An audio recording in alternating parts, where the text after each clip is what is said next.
We will study now the safe stance, the safe clinch, and the hip throw. Okay, so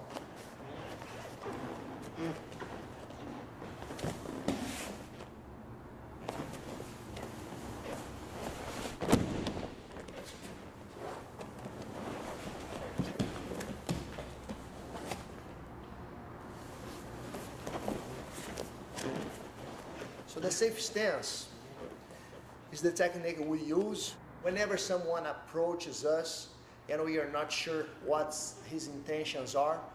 He might be getting ready to throw a punch or to throw a kick.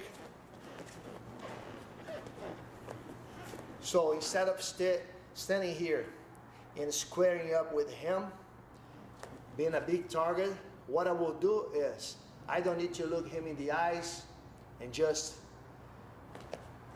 get in the situation to become more aggressive. So I can actually look him in the chest, and by doing that, I am already protecting my jaw here.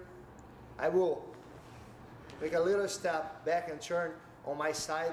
This way, I kind of protect my groin area, and I raise my hands just as if I was talking, but actually I am kind of protecting my plexus, and I am one step away from covering just in case he throws a punch or something. So I am already in a much better position than he is. Okay? If I feel like I need to defend myself, I can anytime control his wrist, step in. That's why as I tuck my chin down, turn on my side, and raise my hands, I bring my weight to the balls of my feet here, to my toes. This way I can sprint forward. Okay, so I am on the safe stance. From here, when I sprint forward, I want to make sure I control his wrist so he will not throw the punch. At the other side, I am covering my face.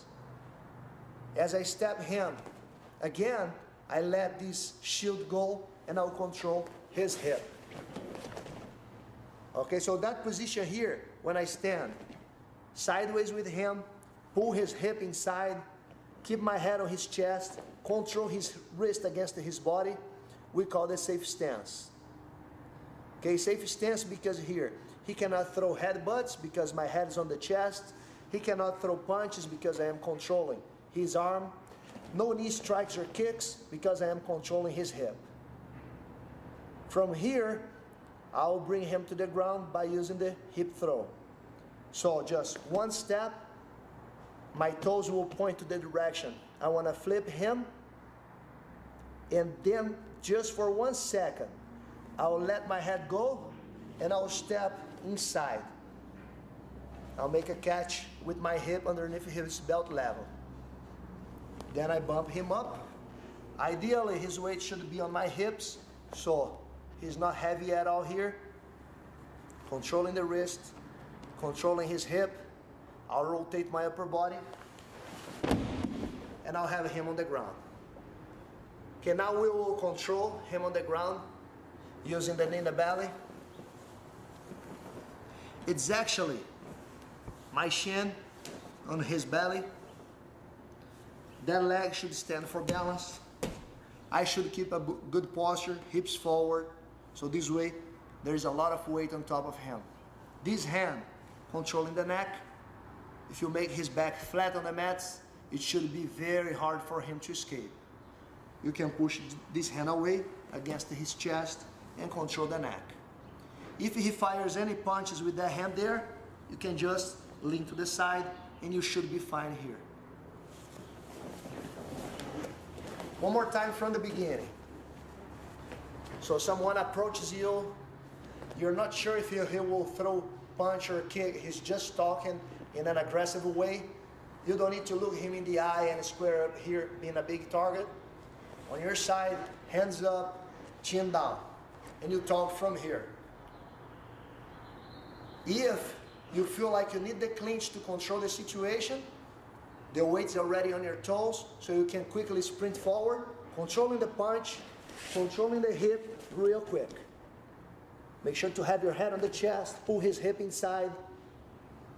Note that when we are practicing self-defense, we don't make grips on the uniform. I'm controlling his arm.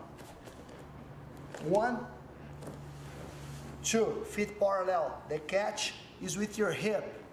The opposite is trying to make the catch with your leg. That doesn't help. It's your hip underneath his belt level and you bump him up. Now you rotate your upper body. Note that I will look over my left shoulder and then throw. Posture up. This way I'm just helping my partner to break his fall. Knee in the belly, pushing the hand against his chest and my grip on his neck. If you want to add more weight on top of him, just take your toes off the mats